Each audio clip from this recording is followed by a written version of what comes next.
তো গাইস বাড়িতে আইলেই সব শালারা মনে করে আমি কোটিপতি রায়হান চৌধুরী। তো কিছু করার নাই, যে কথা সেই কাজ। দাদার ছেলে মানে আমার ছেলে, সেই কারণে সে বাইনা ধরছে। বুড়া সুদার ছেলে বাইনা ধরে চা খাবো, আর কিছু খাইতে পারে না। ছেলেরা তো খায় খালি চকলেট, কিন্তু এটা তা খায় না, এটা খালি শুধু চা খায়। তো গাইস রাস্তা দিয়ে যাওয়ার সময় দেখলাম এক লোক শুয়ে পড়েছে। কিসের কারণে শুয়ে পড়েছে তাই একটু নাড়াচাড়া করে দেখলাম। তো গাইস নাড়াচাড়া করে দেখার পরে এক লোক বলল ছাগল ছেড়ে দিয়ে এখানে ঘুমিয়ে পড়েছে, অসুস্থ, তাই আর কি আমরা আবার চললাম। তো গাইস যেতে যেতে পাট ক্ষেত, আরা ক্ষেত, পানির ক্ষেত সবকিছু পার হয়ে কিন্তু আমরা হাওরের ভিতরে ঢুকলাম। তো গাইস আমাদের গ্রামটা কিন্তু অনেক সুন্দর, আপনারা দেখলেই বুঝতে পারবেন আশেপাশে তাকিয়ে। তো গাইস আমাদের এলাকার পোলাপানের প্রকৃতির ডাকে সারা দিলে কিন্তু পাট খেতেই যায়। তো গাইস দেখতে পারছেন দাদার ছেলে চাচা কিন্তু এখনো পিছে পড়ে রয়েছে। তো গাইস দেখতে পারছেন আমাদের হাওরে এক ফোঁটা পানিও নয়, শুধু দুই একটা গরু ছাড়া। কেন জানি মনে হয় গরুটা মনে হয় আমাদেরই, কারণ আমি তো গরু পালি না, সেই কারণে গরুটা চিনতে আমার অনেকটা কষ্ট হচ্ছে। তো গাইস সিলেট শহর কিন্তু বন্যায় অনেকটাই ভেসে গিয়েছে, কিন্তু আমাদের হাওরে কিন্তু এক ফোঁটা পানিও নাই, শুধু গরু ছাড়া। তো গাইস এরকম দিনে কিন্তু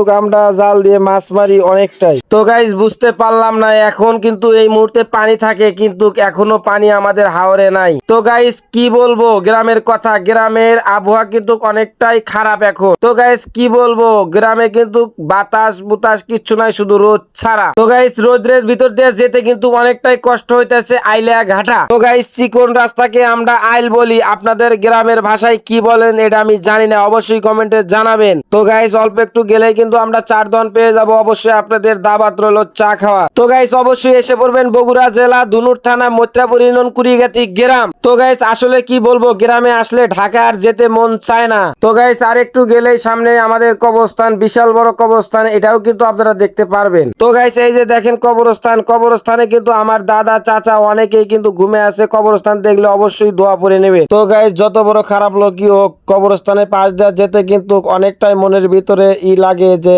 আমিও তো একদিন এখানে আসবো, এবং আমার দাদা কাকা এখানেই কিন্তু ঘুমিয়ে আছে। তো গাইস গ্রামের অনেকেই বড় বড় মাথা কিন্তু এখানে ঘুমিয়ে আছে, আমরা সবার জন্য দোয়া করি, আল্লাহ তুমি তাদেরকে জান্নাতবাসী করো, আমিন। তো গাইস আর বেশি দেরি নাই, সামনে গেলেই চার দোকান নতুন বাজার পেয়ে যাব আমরা। তো গাইস মুখের কথায় কিন্তু দোকান পাওয়া যায় না, 10 কিলোমিটার হেঁটে যাইতে হয়। আর এদের মনে হয় চা কোনোদিন খায় নাই, আমার সাথে এগুলো এসেছে সব চা খাইতে। তো গাইস মনে করেন না এদেরকে দুধ চা খাবো, এদেরকে খাবো শুধু রং চা। আর এই যে রাস্তার মধ্যে কিন্তু আর একটা ছোট ভাই পেলাম, বললাম যে চল যাই চা খাইতে, আর অমনি তো বললো না যে না খাবো না। তো গাইস বাংলাদেশে যেরকম রাসেল ভাইপার আক্রমণ, তো আমি তো অনেক ভয় পাই এই জঙ্গলের ভিতর দিয়ে যাইতে। তো গাইস মনে করেন না আমাদের রাস্তা আর নাই, আমাদের কিন্তু গাড়ির রাস্তা আছে, কিন্তু ওই দিক দিয়ে যেতে আমাদের অনেকটাই দূর হয়ে যায়, এদিক দিয়ে কিন্তু কাছে হয়। তো গাইস সেই কারণে আমরা চড়া পাতালে দৌড় দিচ্ছি। আর চড়াকে আপনারা কি বলেন তা আমরা জানি না, আমরা কিন্তু চড়া বলি, জমিকে আমরা চড়া বলি। তো গাইস আমার সাথে যারা যারা আইছে তারা কিন্তু সামনে গেছে, আমি একটু ছোট ভাইয়ের সাথে কথা বললাম। তো গাইস বললাম যে তোর বউ কানে এবং শ্বশুর বাড়ি গেছিলি কিনা,